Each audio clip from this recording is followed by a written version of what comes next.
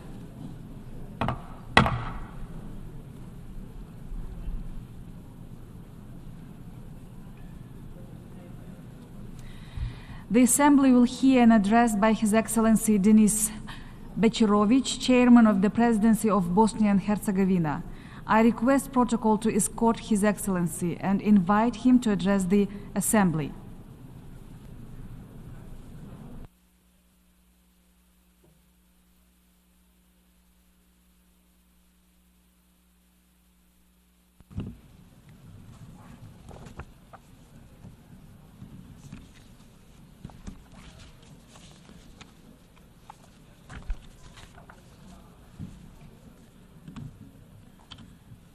Dear President of the United Nations General Assembly, Excellencies, ladies and gentlemen, it is a special honor for me to address the 79th session of the United Nations General Assembly as the Chairman of the Presidency of Bosnia and Herzegovina.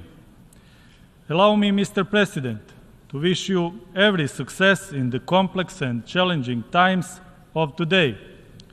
Also, I congratulate former President Mr. Denis Francis for successfully presiding over the 78th UN General Assembly session.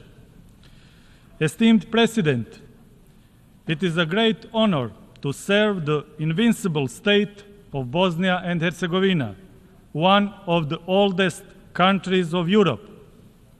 We are proud that Bosnia has been mentioned in historical sources for 1,075 years now. For centuries, my country has demonstrated resilience, courage, and strength of unity in diversity. Bosnia and Herzegovina was not created in Dayton in 1995, but rather the Dayton Peace Agreement confirmed the continuity of the state of Bosnia and Herzegovina. These are unquestionable historical and legal facts. Bosnia and Herzegovina has made great progress since the end of the war in 1995. We rebuilt the country destroyed by the war. We united the defense system, the judiciary, the tax system, and numerous other institutions. Today, Bosnia and Herzegovina is at the doorstep of European Union and NATO. Bosnia and Herzegovina is actively working to become a NATO and the EU member. These are our strategic foreign policy goals, which were unanimously defined by the state authorities of Bosnia and Herzegovina. Ladies and gentlemen, the entire world is facing numerous challenges and threats. Unfortunately, we live in a world of injustice, insecurity, and intolerance. Never in history has a human had more power and at the same time felt as insecure as he does today. In the past 2 years, we faced new difficult challenges, especially security-related ones. The strengthening of authoritarian populism, the aggression against Ukraine, and the suffering of Gaza have brought humanity into a deep crisis full of uncertainty and fear. The world is seriously threatened by poverty, disease, natural disasters, wars, and injustice. It is estimated that one person dies of hunger every 4 seconds. The fact that millions of children in the world live in extreme poverty is particularly sad. A reasonable question arises: why have we allowed an incomparably greater investments in weapons than in eradicating poverty? It's time for everyone to realize that human lives are more important than guns. Otherwise, I fear that we are collectively headed for a global catastrophe. Regarding climate change, Bosnia and Herzegovina is fully aware of the global situation and is determined to contribute to the global efforts.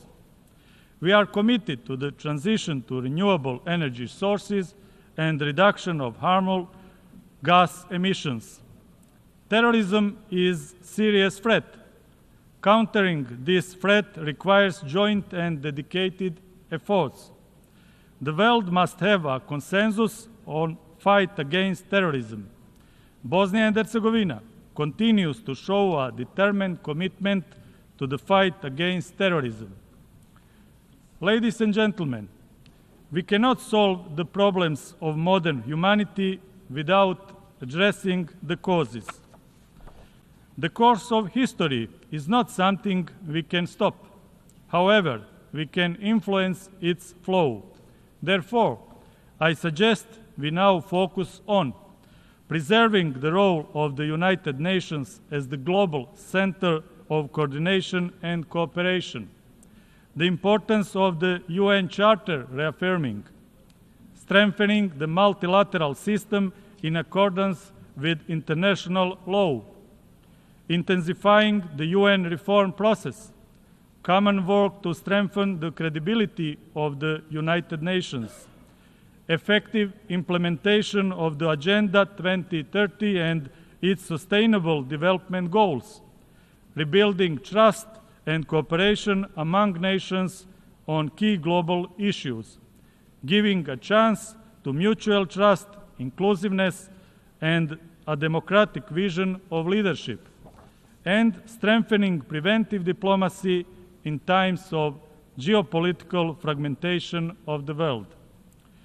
Together, we should open the space for creative global cooperation instead of geopolitics of rivalry and conflict in the 21st century. Conflicts and destruction are not in our civilization's core. We should be building a culture of dialogue, cooperation, and peace. Peace and stability have no alternative. Ladies and gentlemen, humanity is once again facing severe moral and political crisis. UN's response to Ukraine and Gaza was inadequate as it was during the aggression in Bosnia and Herzegovina from 1992 to 1995. The Russian aggression on Ukraine is a flagrant example of violation of the UN Charter and international law. That is why we reiterate our firm condemnation of Russian aggression and the support to the independence, sovereignty, and territorial integrity of Ukraine. The suffering and hardship of Palestinian children and civilians is terrifying. Gaza is a heavy defeat of collective humanity in the 21st century. All human lives are equally valuable. Civilized people must fight for the human rights of all, regardless of their racial, religious, ethnic, or other affiliation. Bosnia and Herzegovina is the only European country where genocide was committed after the Second World War. This was ruled by the highest courts of the United Nations. Judgments on genocide committed against Bosniaks have legal, historical, civilizational, and moral significance. Unfortunately, the ideology, politics, and media that fostered the genocide are once again threatening Bosnia and Herzegovina. I would like to especially thank the UN General Assembly for adopting the resolution on May 23rd for establishing July 11th as the International Day of Reflection and Commemoration of the 1995 genocide in Srebrenica. The adopted resolution is a highly moral and civilized act and is just as important for the UN as it is for Bosnia and Herzegovina. Let's preserve the truth about the genocides in Srebrenica and Rwanda for the sake of the past, present, and most importantly, the future. Despite all the injustices, Bosnia and Herzegovina remains firmly committed to the regional cooperation, as that is one of our main strategic foreign policy goals. Bosnia and Herzegovina is a peaceful country committed to strengthening regional cooperation. That is why we actively participate in numerous regional initiatives. For the peaceful future of the Western Balkans, it is crucial that all countries acknowledge there is to be no changes of states' borders. Those who try to do differently risk a dangerous destabilization of the region with unforeseeable consequences. Ladies and gentlemen, here at the podium of the UN General Assembly, I want to publicly warn the global audience that once again the leadership of Republic of Serbia is threatening the sovereignty and territorial integrity of Bosnia and Herzegovina. The greater state aspirations of Serbia toward the territories of other countries in the region are the essential reason why Bosnia and Herzegovina and the Western Balkans are exposed to new dangers. One evidence of this is the destructive declaration by the so-called All-Serb Assembly adopted in Belgrade on June 8 this year. It is not just a declarative act, but a dangerous greater state program document that threatens the Dayton Peace Agreement and the state of Bosnia and Herzegovina. The content of this declaration directly contradicts the democratic and civilized well-established procedures, international and national law, the fundamental principles of the European Union, and the principles that are the foundation of relations between the UN members. This declaration is a threat to regional peace and to the independence, sovereignty, and territorial integrity of Bosnia and Herzegovina. Ladies and gentlemen, finally, as the chairman of the presidency of Bosnia and Herzegovina, I want to emphasize that I am proud of my heroic and dignified homeland, Bosnia and Herzegovina. My country achieved a civilizational and moral victory in the previous decades, despite genocide, the crimes against humanity, and activities of joint criminal enterprises. People in my country want peace and cooperation. We stand for humanity and solidarity. Bosnia and Herzegovina is a global story of hope, courage, and unity. We will protect Bosnia and Herzegovina and its unity in diversity. In this way, we also contribute to global unity. Thank you for your attention.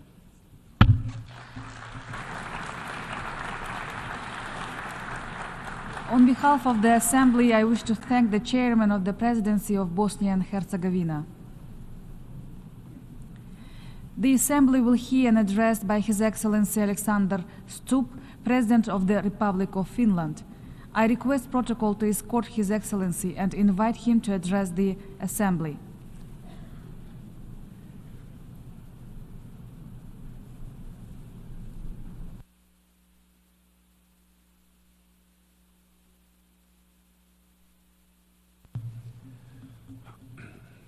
Madam President, Excellencies, ladies and gentlemen, the UN was founded 79 years ago.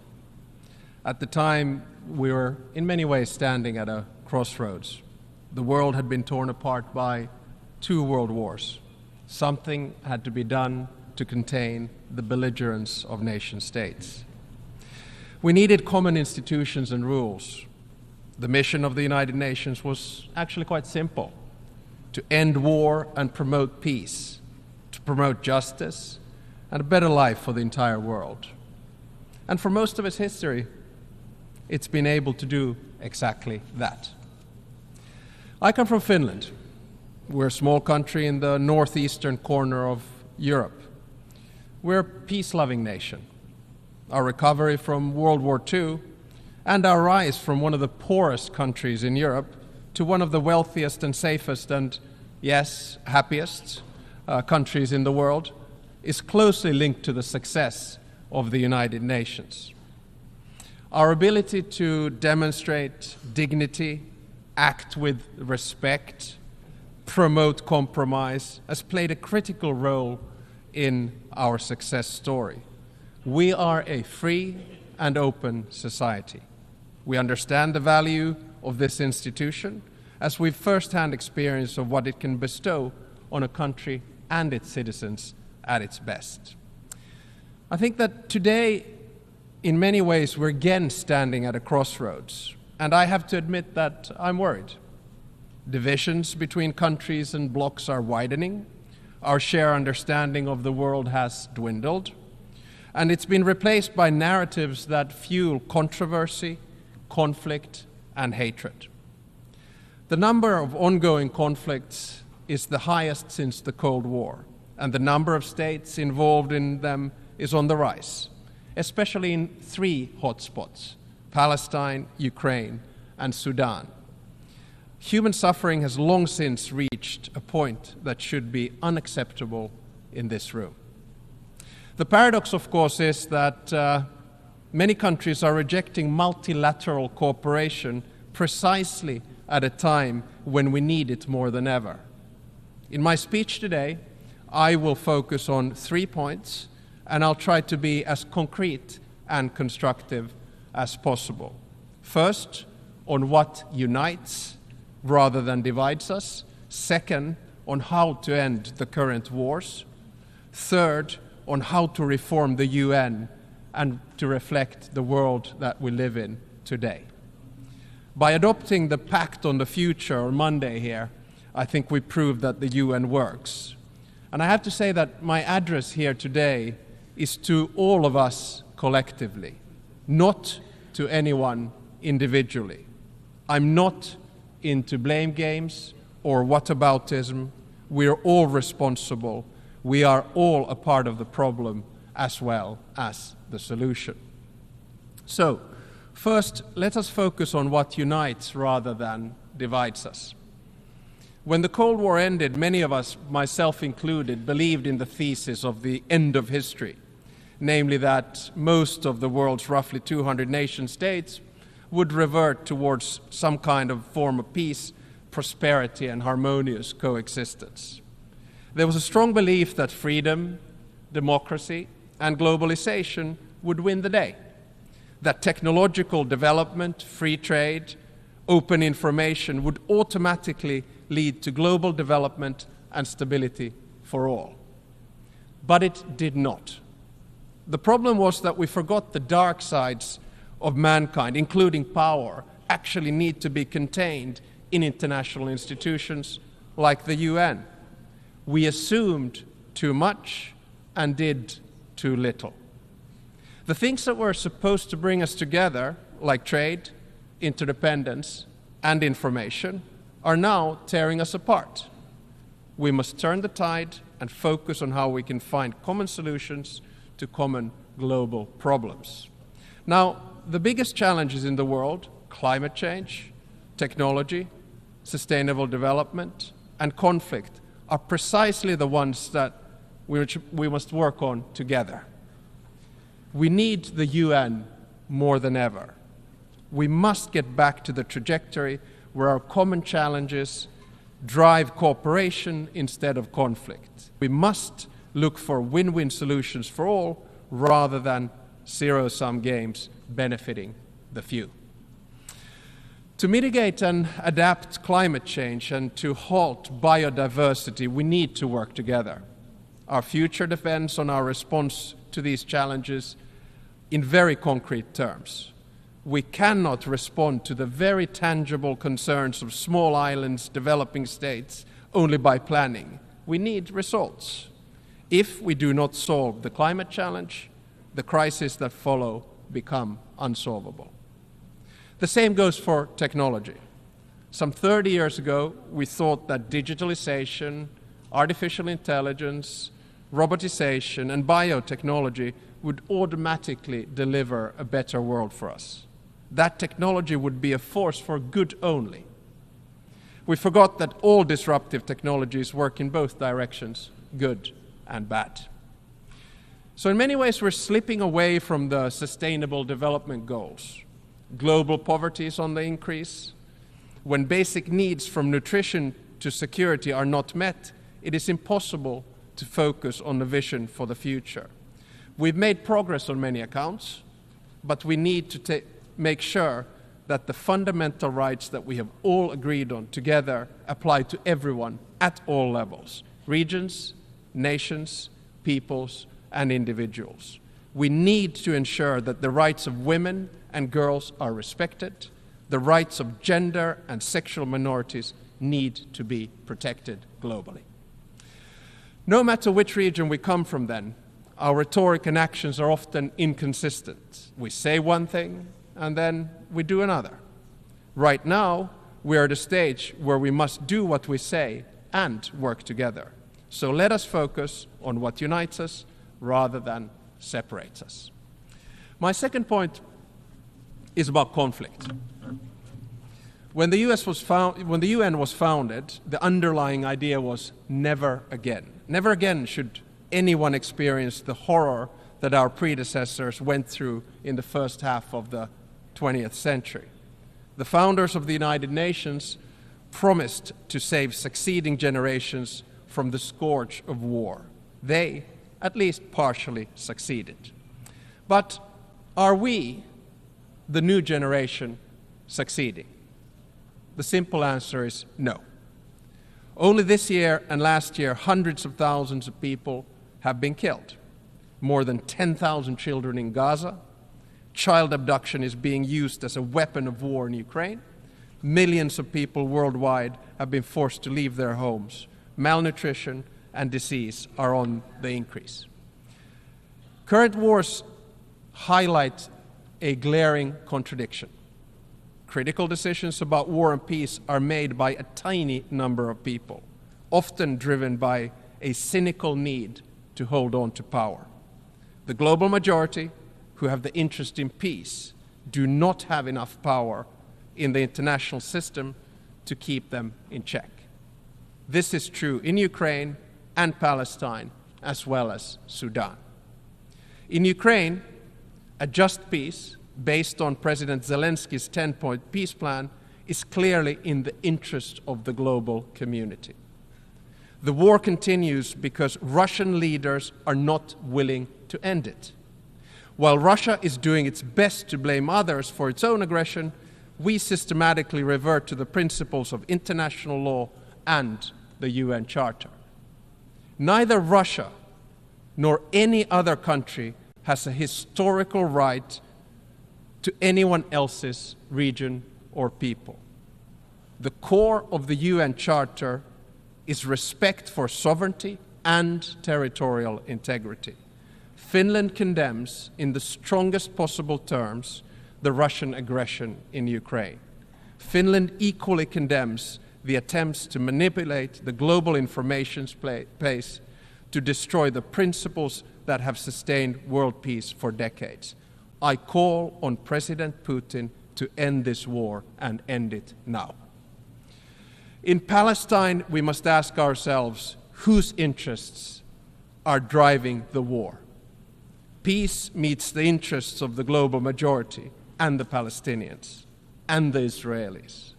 A ceasefire, a two-state solution, and regional security arrangements would ensure stability as well as economic and societal development across the region. International law holds the key to a solution that would keep both Palestinians and Israelis safe. After the most recent tragedies, there's no other direction but forward, and we must find a solution. There are no more excuses. This war needs to end, and it needs to end now. In Sudan, regardless of which of the groups who are fighting will finally win the war, the victims of that war will be the civilians and the transition to civilian rule built by them.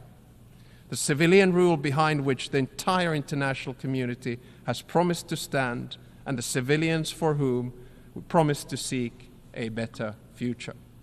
In Sudan, we have failed to apply the principle of African solutions to African problems. Instead, Sudan is becoming an arena for regional and international rivalry.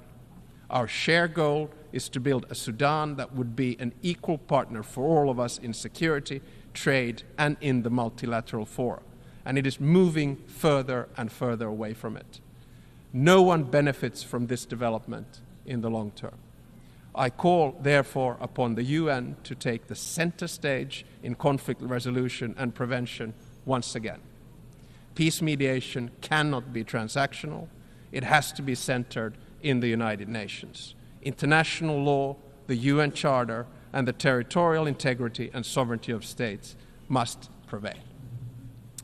My third and final point is that we need the UN more than ever, and without far-reaching reform, I'm afraid it will be sidelined. It all begins with agency, with a feeling that we all have a say. Whether it's about climate change, technology, sustainable development, or conflict, the same challenge remains. The current international institutions do not reflect global realities. The majority of the world is not properly represented in the global institutions, and their interests are not met. This must change. Ending wars would benefit most of us, if not all of us, but currently we do not have the mechanisms to drive the interests of the global majority. Many countries do not feel they have a say in global institutions, and as a result, the institutions are losing their legitimacy. Shortcomings in multilateral institutions encourage many to seek solutions outside traditional international institutions. Alliances, whether based on interest or values or both, are creating a transactional world of disorder where size and power benefits a minority rather than the majority. The cold truth is that we cannot postpone reform any longer, and in many ways history is on our shoulders, just as it was with those who founded the United Nations in 1945. If our goal is to focus on what unites us rather than divides us, we need far-reaching reform of the UN Security Council. So let me try that reform then and see what you think. Finland, three-point proposal today is very concrete. Some might say overly optimistic, but I do feel we have to begin somewhere. So here we go. First proposal, all major continents need to be represented in the UN Security Council at all times. It is unacceptable that there is no permanent representation from Latin America and Africa, and that China alone represents Asia in the Security Council. We therefore propose that the number of permanent members be increased by 5. More concretely, 2 from Asia, 2 from Africa, and 1 from Latin America. The total number of permanent members would thus be 10. That, combined with 10 elected members, would ensure that the Security Council would hold roughly 10% of the UN's members at any given time. My part of the world, Europe, should think hard about how best to divide its existing 2 seats. Second, no single state should have veto power. I fully understand that the veto was necessary in the aftermath of World War II, but in today's world, it has too often incapacitated the Security Council and halted decision-making here in New York. The UN agencies are not subject to national vetoes and are working effectively precisely because no single member can prevent them from doing so. My third and final proposal is that if a permanent or elected member of the Security Council violates the UN Charter, its voting rights should be suspended. This decision should ultimately be taken by the General Assembly, and there should be no room for double standards in the United Nations. So, ladies and gentlemen, despite all of our challenges, I want to end on an optimistic note. My optimism stems from an innate belief that when humans are faced with a binary choice, we often end up doing the right thing. Our choice today is simple. We can continue towards a multipolar world of disorder, or we can start getting serious about solving our common problems through multilateral institutions and a reformed United Nations. As my mentor and great friend of the UN, the late President Martti Ahtisaari, said in his acceptance speech for the Nobel Peace Prize in 2008, and I quote, "Peace is a question of will.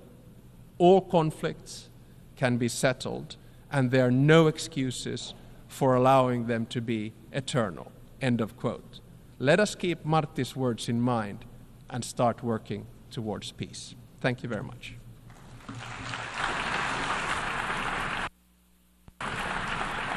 On behalf of the Assembly, I wish to thank the President of the Republic of Finland. The Assembly will hear an address by His Excellency Mohamed Irfan Ali, President of the Cooperative Republic of Guyana.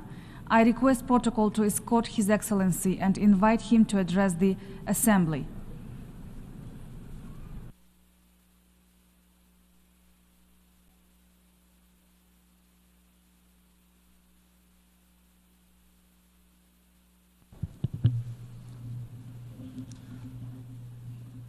Madam President, Excellencies, if it is, we all agree on ending and preventing wars.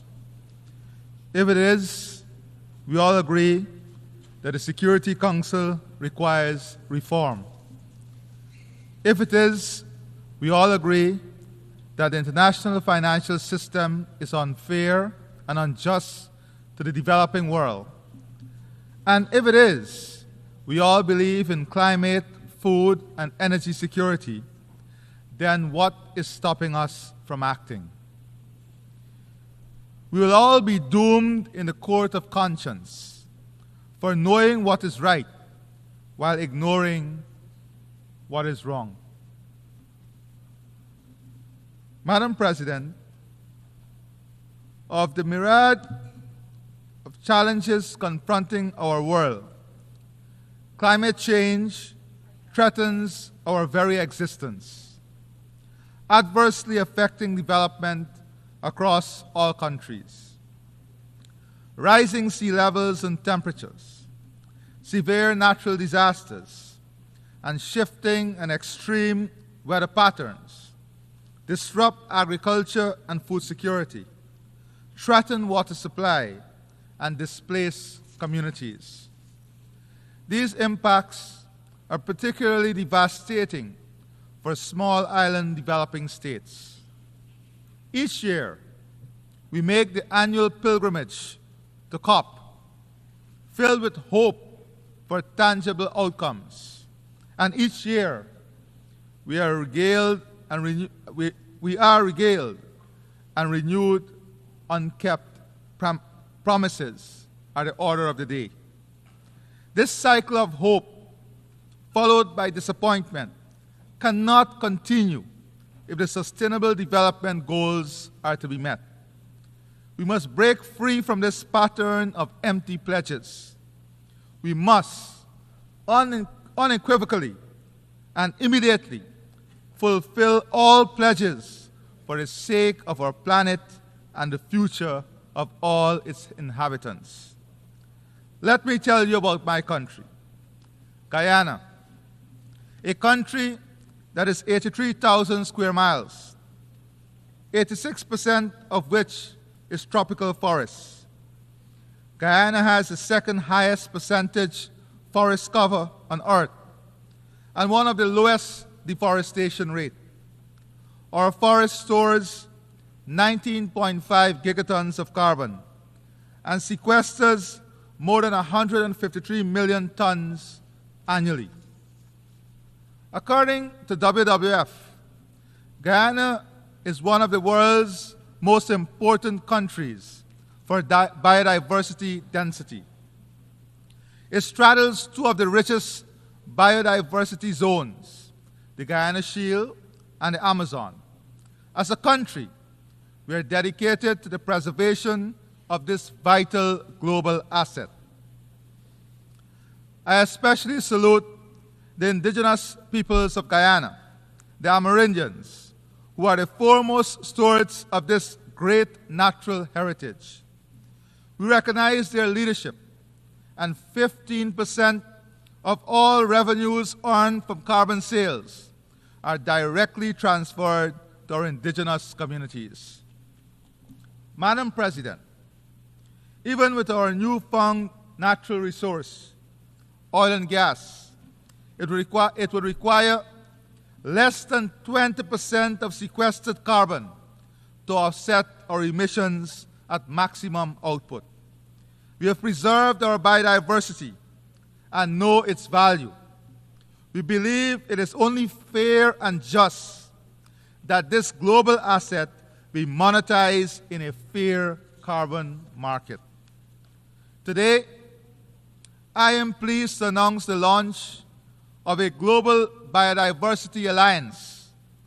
We will convene the first Global Biodiversity Alliance Summit in 2025, which will focus on creating a market for biodiversity credits, scaling biodiversity conservation debt swaps, accelerating biodiversity bonds, establishing a blueprint for biodiversity taxonomies, and promoting nature-positive action. We do not make this announcement by mere words. Guyana is also committed to doubling its protected areas by December 2025 and achieving the global biodiversity target of 30% by 2030. These are real solutions that Guyana is putting forward to address the global problem of biodiversity loss. We do not lecture, we lead by example without arrogance. Madam President, according to the UN Food Security and Nutrition Report, in 2023, an estimated 28.9% of the global population, 2.3 billion people, were moderately or severely food insecure. The primary causes were conflict and insecurity, extreme weather events, including those related to El Nino and climate change and economic shocks. To effectively address food insecurity, we must take more concerted action to address its root causes, reducing conflict, mitigating climate change, and enhancing food production and trade in food commodities. By prioritizing peace and climate action, we can create environments where food systems, crops, and livelihoods are not threatened by conflict and weather extremes. In turn, enhancing food production and ensuring fair and efficient trade in food commodities can reduce food insecurity. So too can the full involvement of women and youth. In Guyana's National Agricultural Strategy and Policy, at least 35% of our agro-businesses will be owned by women and 60% by young people. While I've spoken of food insecurity, the global malnutrition rates are also alarming and must be addressed.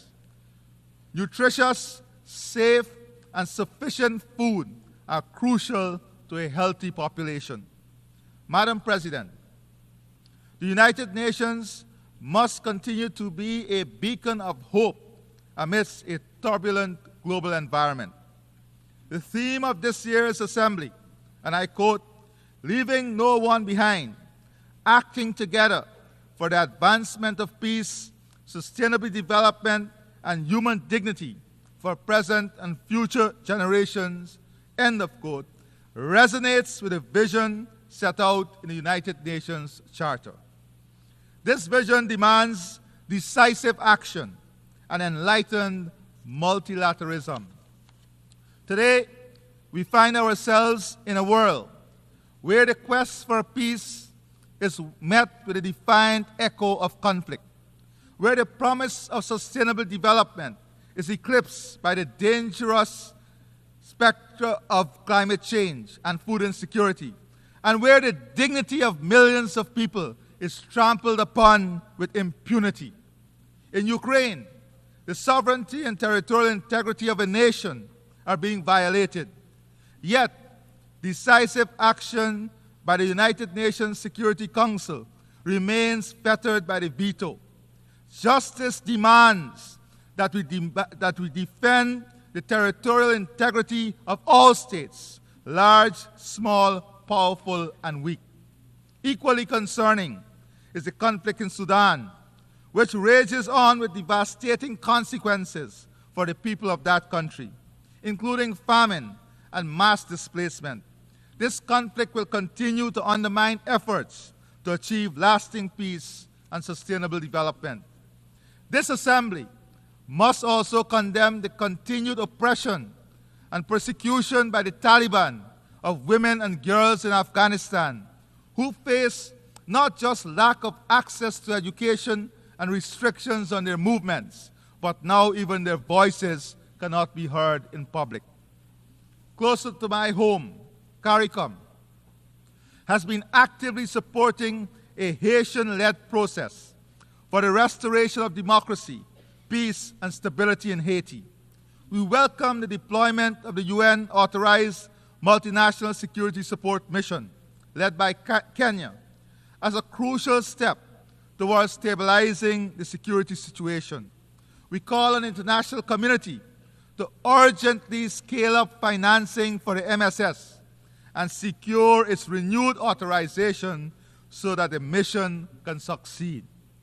We must also address the dire humanitarian situation, where almost half of Haiti's population suffer from acute hunger, mass displacement, and women and girls are enduring brutal violence, including sexual violence. Guyana is leading CARICOM's effort in mobilizing humanitarian effort and support for Haiti. Excellencies, I'll be reaching out to you for your support. We must stay the course with our Haitian brothers and sisters in their quest for durable peace and sustainable development.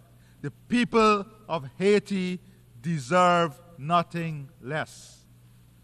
Madam President, peace, stability, and safety are no more imperiled than in Gaza.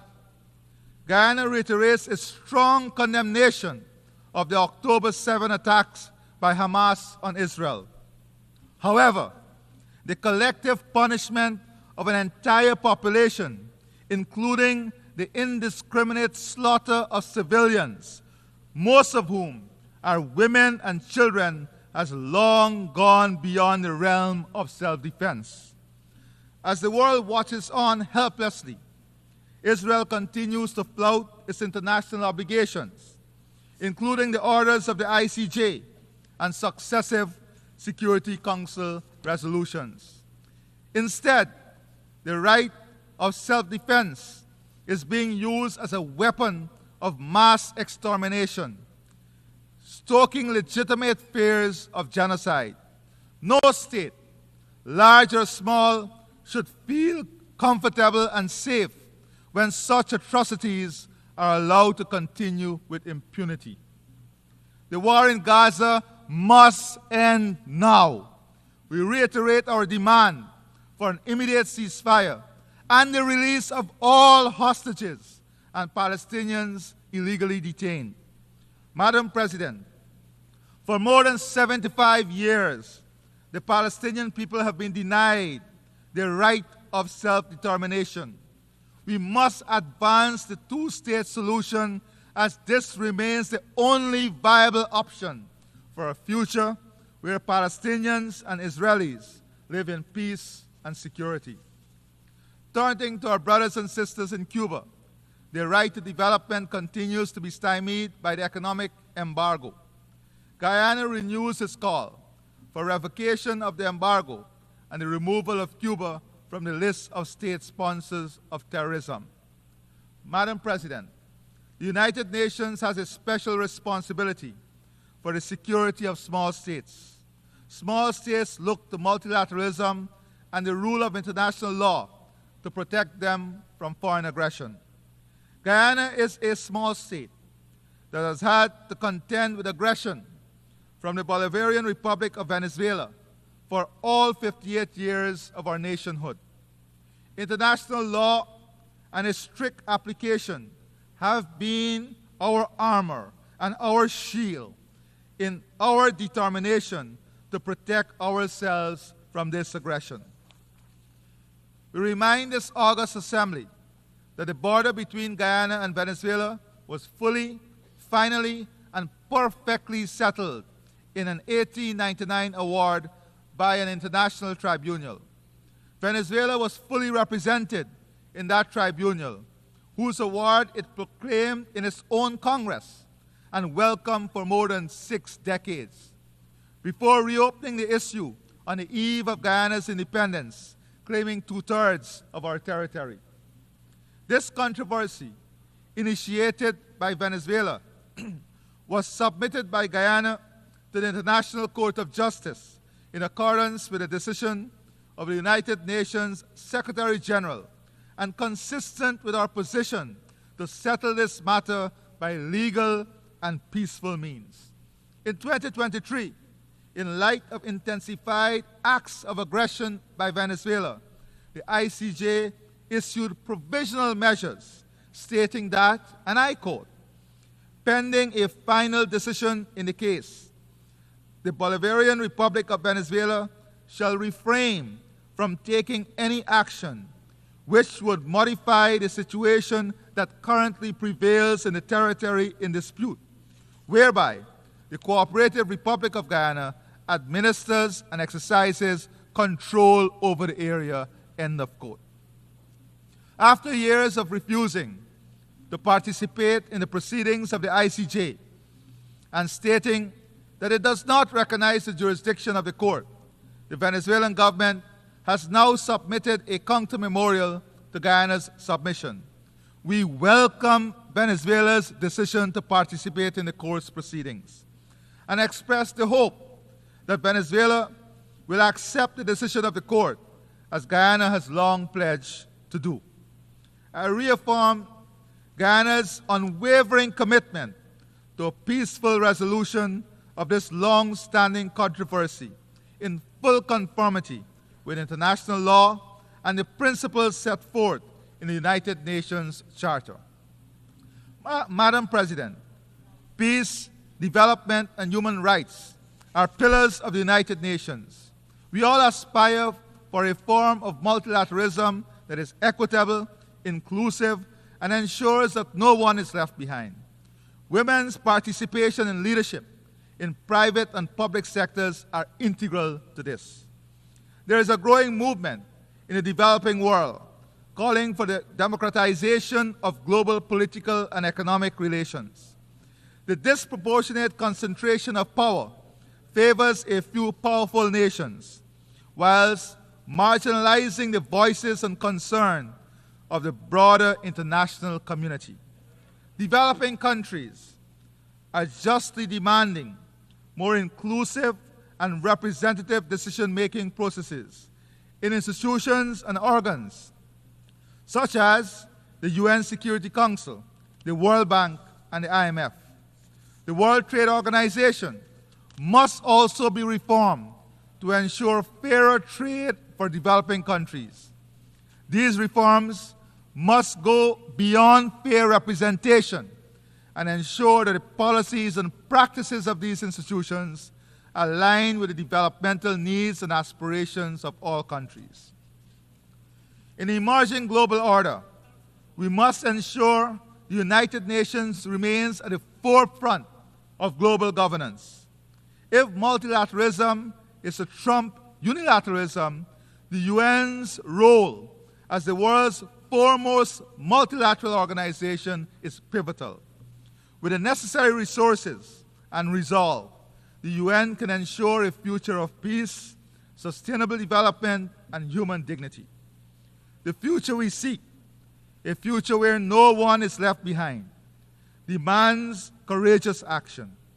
The UN must fulfill its role as a custodian of greater global peace, the foremost promoter of sustainable development, and an unflinching protector of human rights, human dignity, and international law. And since the UN is all of us, this body of nations, this is a collective responsibility for us all. Let us not be found wanting. Let us act together for the advancement of peace, for the achievement of sustainable development, and the preservation of human dignity, now and for generations to come. I thank you.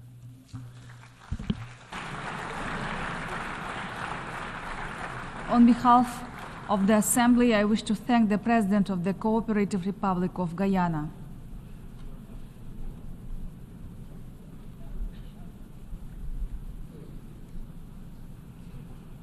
The Assembly will hear an address by His Excellency José Raúl Molina Quintero, President of the Republic of Panama. I request protocol to escort His Excellency and invite him to address the Assembly.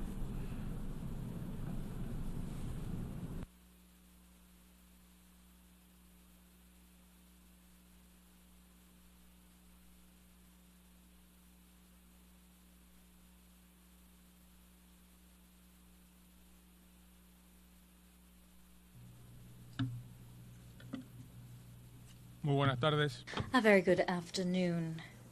Señora Presidenta. Madam President. Honorables jefes de delegación presentes. Damas y caballeros. Ladies and gentlemen.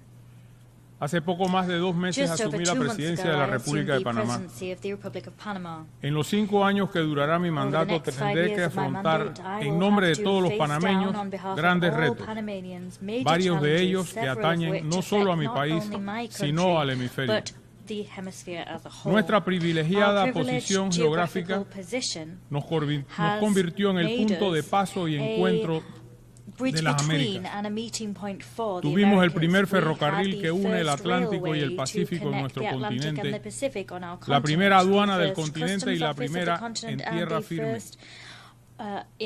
Nuestro canal y el hub aeroportuario nos convierten en socios estratégicos para todos los países del mundo. En la actualidad, nuestro canal sirve a 180 rutas marítimas que conectan 1.920 puertos en 170 países, constituyéndose en un gran valor agregado para productos de todo el mundo.